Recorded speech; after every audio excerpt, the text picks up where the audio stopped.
Let me take you all in. Hi. It's so good to be here. I'm so grateful. When Clay had that image of reality as a mirror, I once again said, oh, wow, I want to hear what that has to say. So this is a really important topic. Reality is your mirror.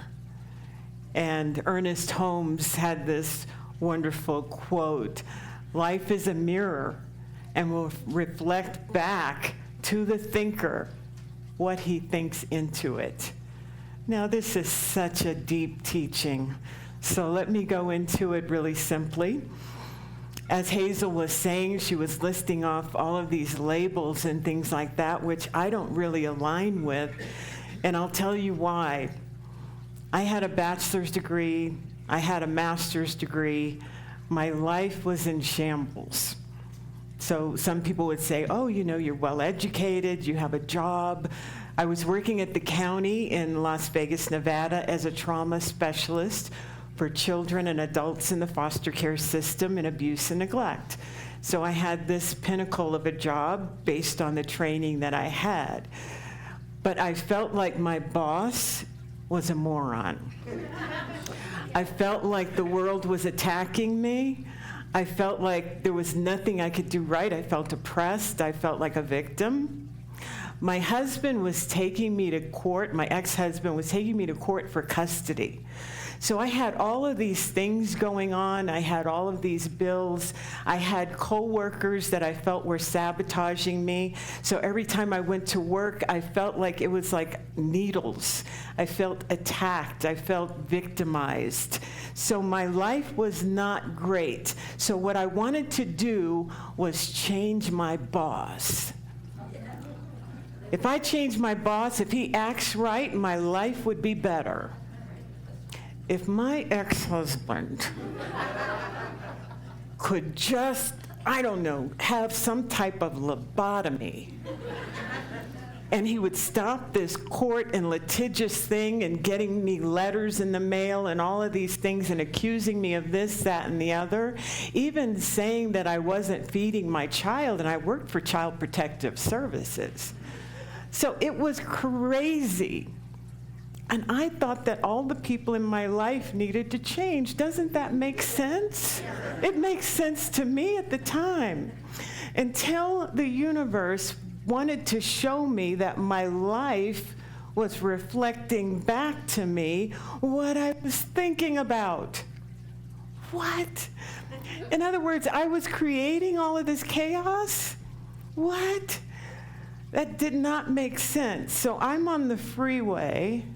And this is my spiritual awakening, by the way. I'm on the freeway, I'm on autopilot, because I've done that route a million times over the years. All of a sudden, I'm on the freeway, and I get a flash of light, and I see an image of Jesus. The next thing I know, I'm in the parking lot of my job, not at a place I usually park, and I'm crying. And I felt this brilliant heat and light coming from my chest and my forehead, and it was showing me my dad, whom I had a falling out with 10 years earlier. And it was saying, love your dad.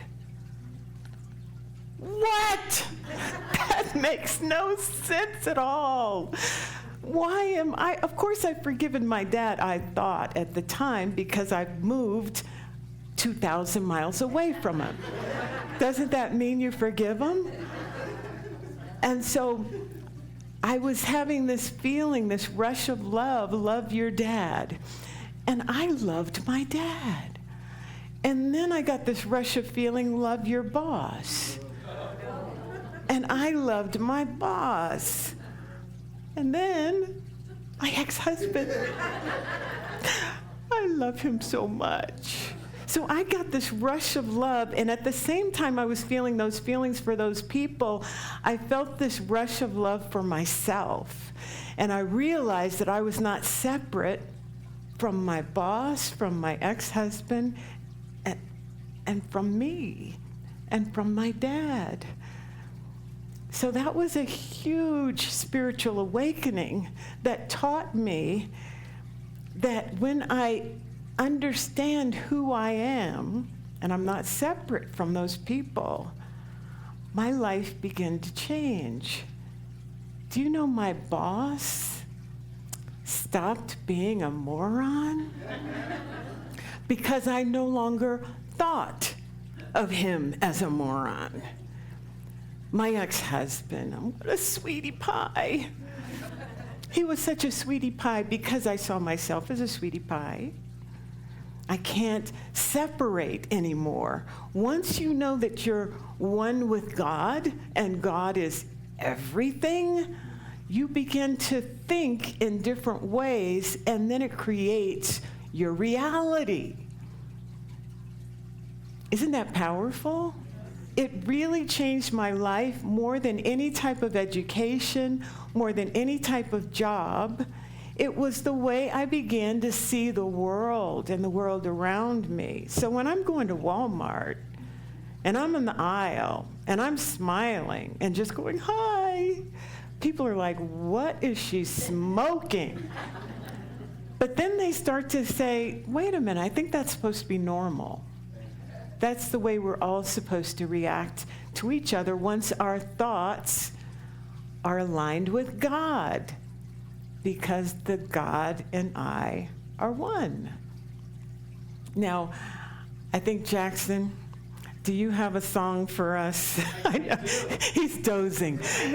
Do you have a song for us that will really bring this home? And this is a familiar song. You'll recognize this. You would ask. Out of the blue. Because I'm sitting over there thinking to myself, this all reminds me of a song. It's by an up-and-coming star, or an up-and-coming guy that you want to catch before he becomes a star. His name is Michael Jackson.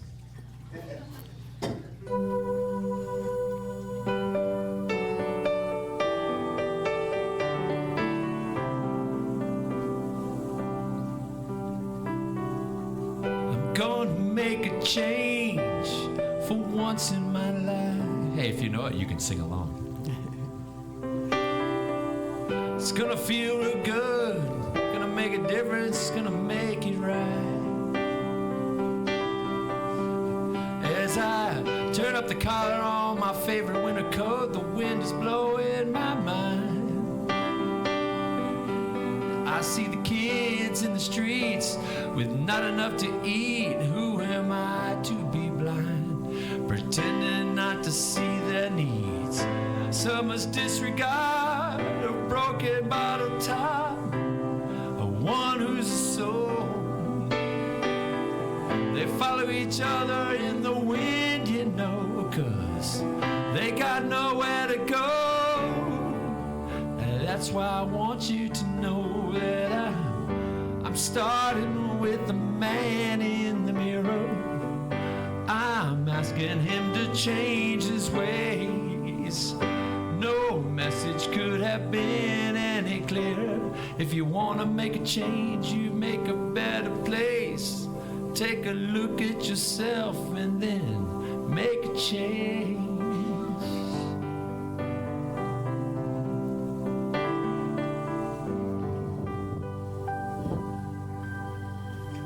Thank you. I think we should take this on the road. What do you think? Yeah? I think so. That's what I had to realize, and that's a really important point, that if you want to make a change, it has to begin with us. And that is counterintuitive to the way I was brought up and the way I see people reacting in the world.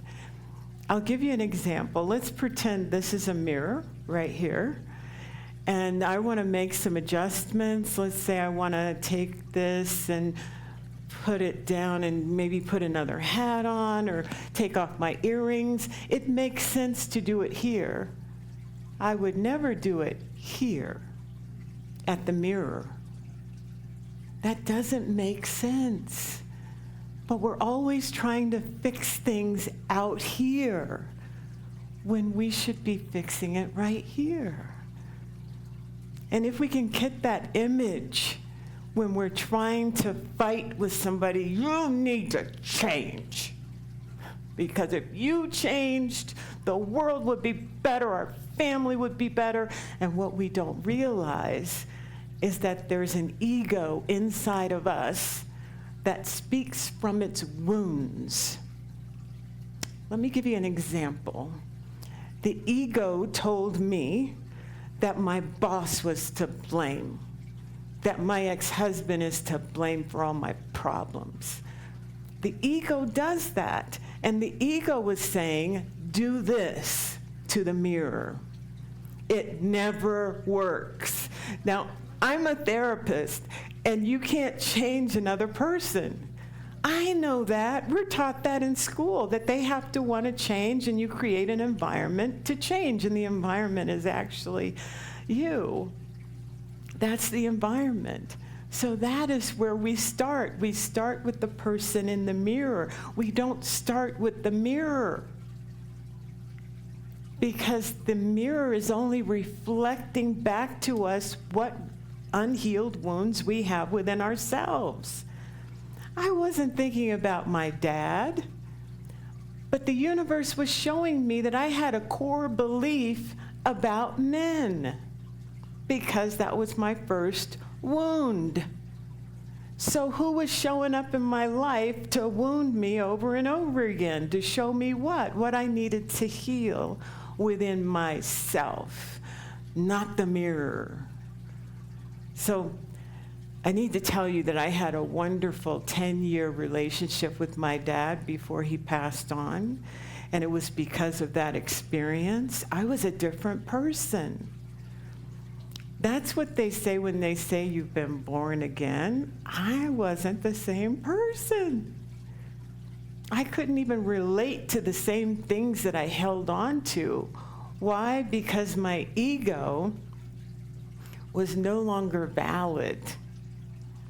I wasn't listening to that ego that says change the mirror. I had listened and had an experience that changed me and the way I thought. So life is a mirror, and will reflect back to the thinker what he thinks into it. And a lot of it can be subconscious, but some of it is right on the surface, and we're still trying to fix the mirror. Now, I want to give you a tip, because people say when you work on yourself, like they say work, can we just say play? Because this doesn't have to be hard. It doesn't have to be like, oh, I got to work on my shadow. This can be fun, okay? And let me tell you why. Because the ego only needs someone to question it. Like I needed somebody to say, what is this reflecting back to you? What are you to learn from this experience? But oftentimes we don't do that. We're so fixated on that person or that issue. But it's all about healing. So let me show you who your advocate is who can question the ego. Can we have that slide?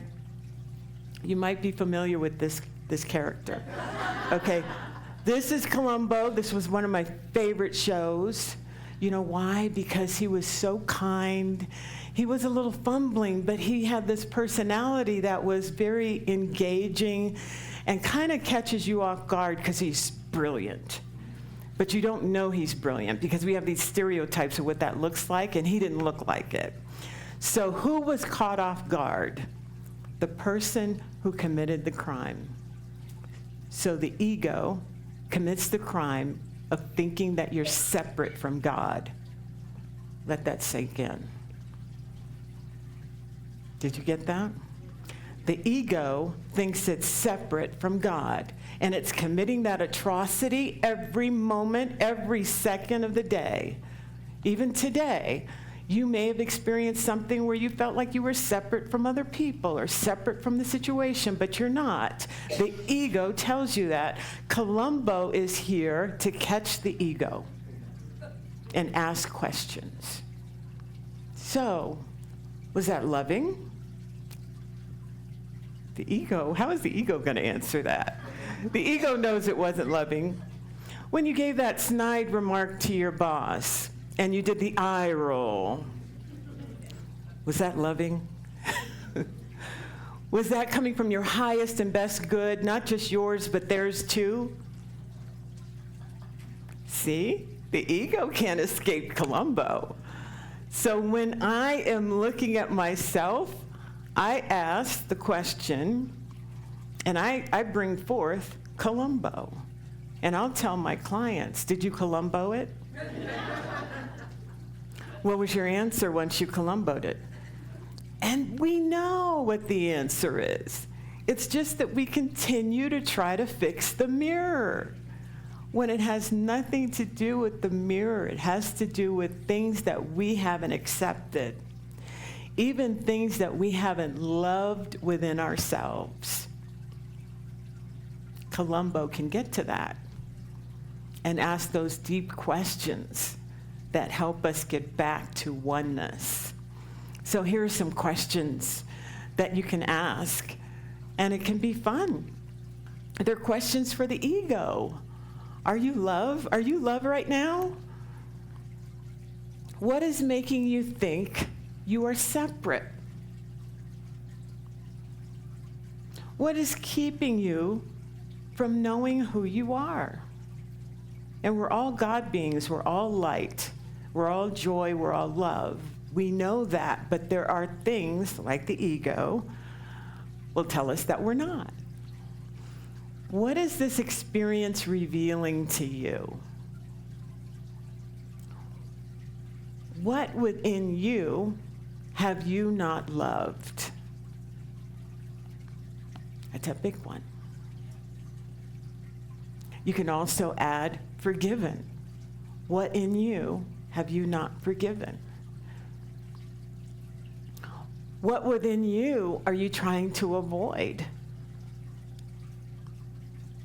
And what did that remind you of?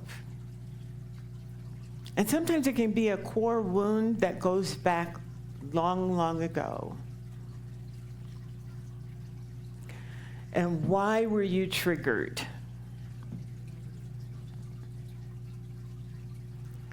What was your intention? And is it aligned with love? These are all Columbo questions. And one of the things is, as soon as the ego thought maybe he got away with something, you know what Columbo would do? He would say, one more thing. Remember that? So you might have to do one more thing with your ego, because your ego can be so entrenched in our thoughts, in our belief system, the way we see the world. But please go the extra mile and say one more thing. What makes you think that you are separate from everything and everyone else? And that gets to the crux of who we are. We are master creators of our reality. And if you are love, joy, peace, and you are really conscious of your thoughts, what do you think you're going to experience? You're going to experience love, peace, joy, and everything that's making up your thoughts. But it doesn't stay with you. Because we're entangled and I'm not separate from you, when I burst into light, you're going to feel it. You're going to feel it in your DNA. And it vibrates out from you to your family, to your job, to your coworkers, to everyone. And that's what I experienced at the county. I got to experience firsthand what my light did with my coworkers, with my boss, with my ex-husband, how I raised my son. Did I tell you that the universe has a sense of humor?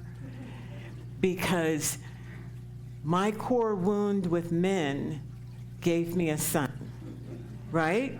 That's how it works. You're going to heal this, or you're going to develop a wounded child based on your wounds. And so I needed to get straight. I needed to become more of the light, reveal more of my light, so that my son could be the light that he is. That's what healing can do. It doesn't just stay with you. It's generational, and it spreads out. So reality is your mirror. Look at your daily life. Look at your family. What an impetus to know we're not separate. We're all in this together because we're all one. Let's take a deep breath.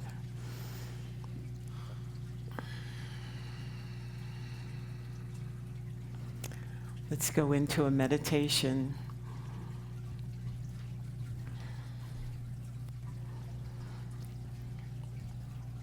We know that we have everything that we need.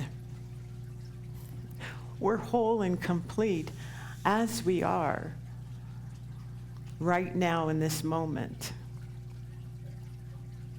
That the light of the universe, the light of God, is within each and every one of us. And we have permission to shine. We have permission to be whole, complete, loving all of those parts of us that have been wounded. But the great news is that we have this universe that reflects back to us everything that we need to heal, everything that we need to love, embrace, play with, laugh at.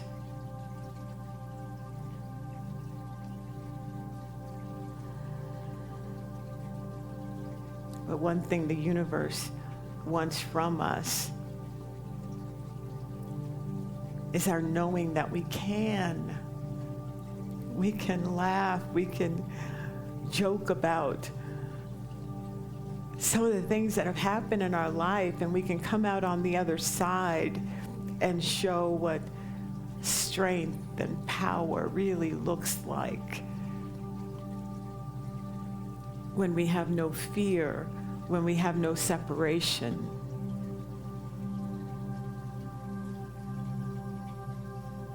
This is what we can be. And we can be this for each other. We can be this for ourselves. We can be this for our families. We can be this for our nation. We can be this for our community.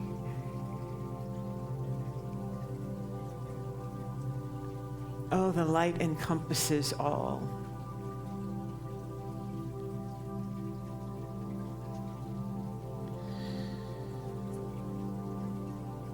This light opens us. And as it opens us, it frees us.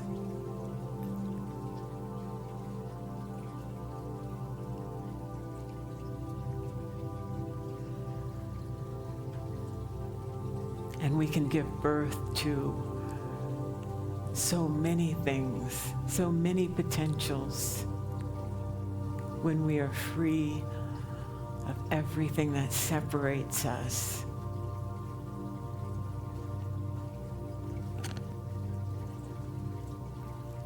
That is what love can do.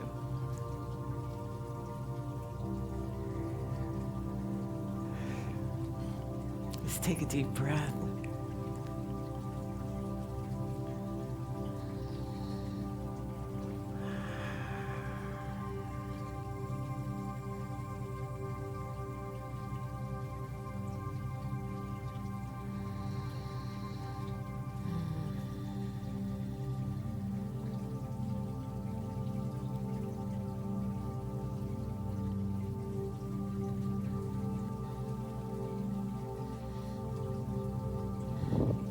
Wherever we are,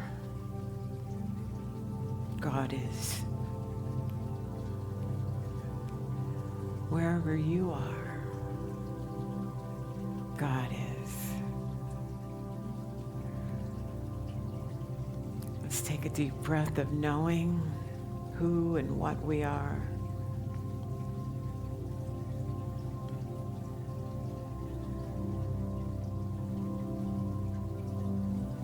And let's pay attention. Let's bring awareness to our reality and what is reflecting back to us. And let's bask in the love, the bliss that is within you that will also show up outside of you, surrounding you, being you. And so it is. Mm-hmm.